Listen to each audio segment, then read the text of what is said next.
সকালে ঘুম থেকে উঠেই আমার প্রজেক্ট নিয়ে বসে পড়েছিলাম, কারণ আজকে আমাদের কলেজে হবে মানে বোর্ড থেকে টিচাররা আসবে, তারা এসে আমাদের কিছু কোশ্চেন করবে আর আমাদের টিএলএম সম্বন্ধে মানে আমাদের ক্লাস করে বোঝাতে হবে যে আমরা যদি ফিউচারে টিচার হই তো কেমন করে ক্লাস করাবো, ওটাই আমাদের ডেমো দেখাতে হবে। তো সেই জন্য আমি সকাল সকাল ঘুম থেকে উঠেই আগে স্নানটা সেরে নিয়ে প্রজেক্ট যেটুকু বাকি ছিল, আগের দিন তো অনেক রাতে ঘুমিয়েছি, প্রায় 12:30টার মতো। আমার বোন আমার সঙ্গে সঙ্গে সমস্ত আমার যে প্রজেক্টগুলো ছিল আমি শুধু আঁকিয়েছি আর ও সমস্তটা লিখে দিয়েছিল আমাকে। তো যাই হোক, রেডিমেডি হয়ে টোটোতে উঠে আমি চলে আসলাম কলেজে। এই দেখো আমাদের কলেজের ভেতরটা, এমনি কলেজটা অনেকটাই বড় আর খুব সুন্দর। তো গিয়ে তো দেখি যে অনেকেরই প্রজেক্ট কমপ্লিট হয়নি, তো সবাই গিয়ে দেখি যে মানে যার যেটুকু বাকি ছিল সবাই করছিল। তো আমি ভাবলাম যে এই ফাঁকে একটু বাইরেটা তোমাদের সঙ্গে শেয়ার করি। তো এটা হচ্ছে বাইরেটা কলেজ।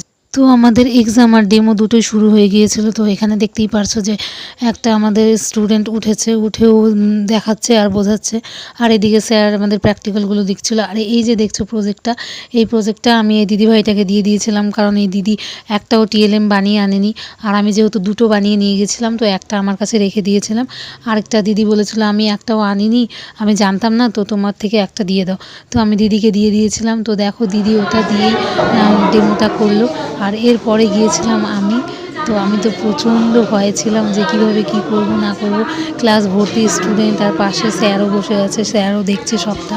তো তোমরা শোনো, আমি এই ভয়েসটা আর কাটিনি। তো কেমন হলো আমাকে অবশ্যই বলো।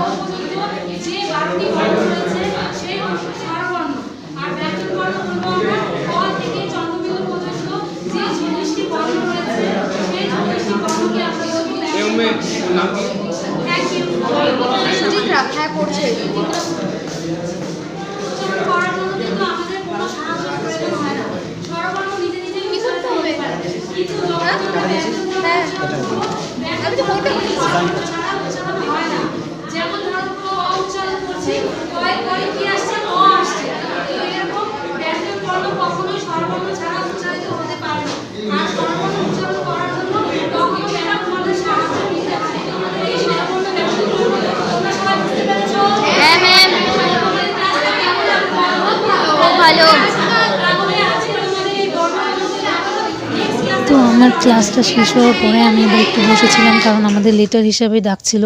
তো আমার যেহেতু পি ছিল, তো আমার একটা বান্ধবী ছিল সুদীপ্তা, তো ওর আগে আমি গিয়েছিলাম, তো ওর জন্য আমি একটু বসেছিলাম। তো আজকের ভিডিওটি এখানেই শেষ করলাম। ভিডিওটি তোমাদের কেমন লাগলো অবশ্যই কমেন্ট করে জানিও, আর লাইক করে দিও। আজকের জন্য এখানেই টাটা।